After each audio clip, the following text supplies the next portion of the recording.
എം.ടി. സ്നേഹത്തിന്റെ ഒരു സാഗരമായിരുന്നുവെന്ന് കവി പി കെ ഗോപി. ഗുരുകുലം ആർട്ട് ഗാലറിയുടെ നേതൃത്വത്തിൽ നടന്ന വായനാ മത്സരം ഉദ്ഘാടനം ചെയ്ത് സംസാരിക്കുകയായിരുന്നു അദ്ദേഹം.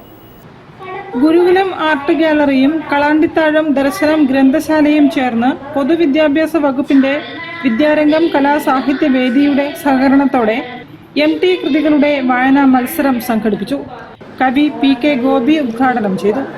എം.ടി. സ്നേഹത്തിന്റെ ഒരു സാഗരമായിരുന്നുവെന്ന് പി കെ ഗോപി അഭിപ്രായപ്പെട്ടു. സ്നേഹത്തെ സ്നേഹിച്ച് മിണ്ടാതെ പോയ വ്യക്തിയായിരുന്നു എം.ടി. എന്നും പി കെ ഗോപി കൂട്ടിച്ചേർത്തു.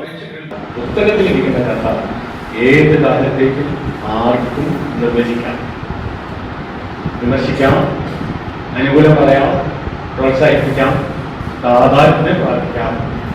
ആരും അറിയാതെ അത് മനസ്സിലാവണിച്ച് അതിൻ്റെ അമൃത തത്വമോ അതിൻ്റെ സത്തയോ സ്വീകരിച്ച് ജീവിതത്തിൽ പകർത്തുകയും ചെയ്യാം.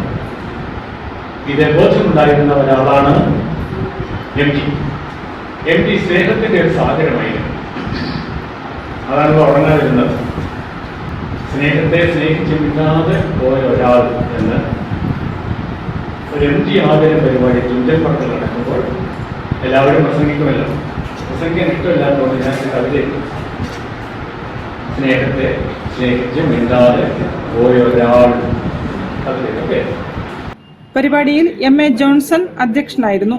Council secretary V. Suresh Babu, ജില്ലാ പഞ്ചായത്ത് അംഗം രാജീവ് പെരുമൺപുറ, ബാലചന്ദ്രൻ പുതുക്കുടി, എൻ.ഡി. ഉണ്ണികൃഷ്ണൻ എന്നിവർ വിജയികളെ പ്രഖ്യാപിച്ചു.